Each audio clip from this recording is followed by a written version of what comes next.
What is your name and what volunteering do you do? My name's Richard Ming. I volunteer for St Raphael's Hospice, the Hospice for Sutton and Merton. At the moment I am a compassionate neighbour, which means I go into various people's houses and sit with them, chat with them, break their day out a little, do any odd jobs, make tea, and also befriend their partner, give them a chance to get out or go in another room just to get away for a little bit. I also work in their eBay evaluation.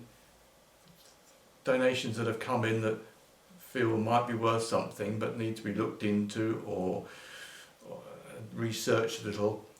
We do that and try and find if it's worth anything and which shop it should go to if necessary, or otherwise it just goes on eBay, gets posted and hopefully sells. And the other thing I do is I have a lady who goes to yoga regularly, and I take her to the Wellbeing Centre where they do yoga. They do other things, art, music, all sorts of other classes, but this lady wants to go to yoga, had trouble getting out to the house, so I take her, and it's really become a weekly thing. I thoroughly enjoy it.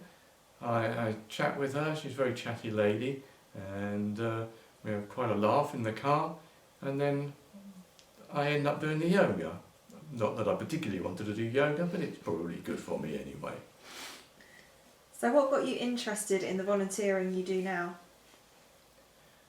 I used to work for the NHS 111 service before I retired, and I used to enjoy talking to people, that was of course on the phone, but I heard an advert on Radio Jackie, the Compassionate Neighbours scheme, which was being expanded, and I thought it appealed to me, so I got in touch with the hospice.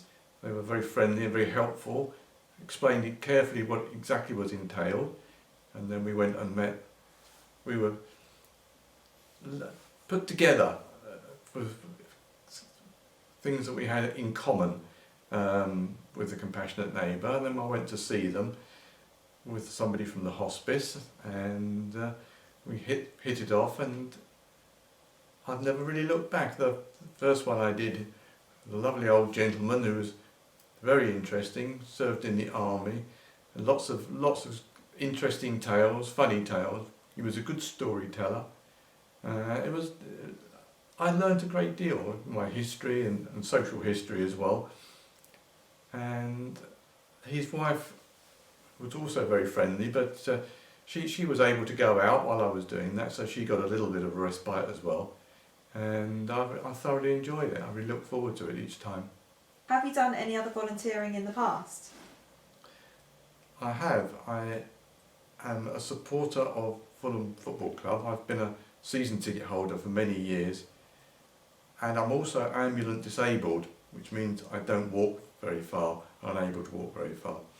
And the club sent an email around asking if anybody would be interested in sitting on a Disabled Supporters Association committee, and I liked the sound of that, so I applied, and this was started. And it's all about making the match day experience easier for anybody with any disability, whether it be sight, sound, wheelchair based, anything, just to make their day better. The Fulham Club built a new stand recently, and they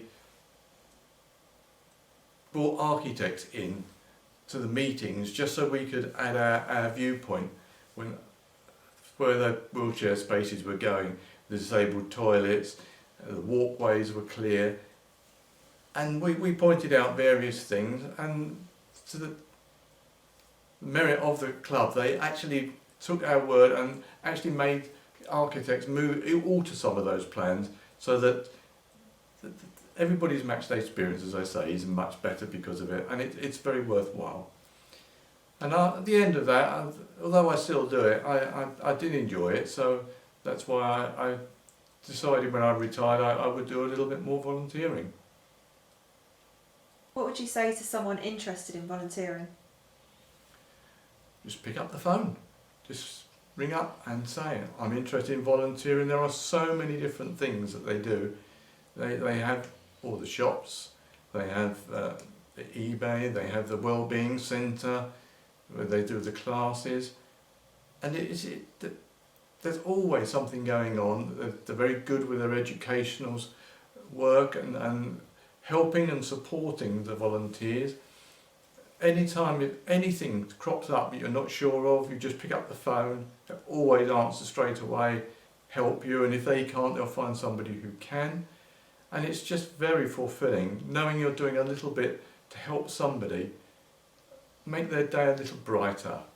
I know that's a big ask, but it really does help them, and it's very fulfilling. Thank you.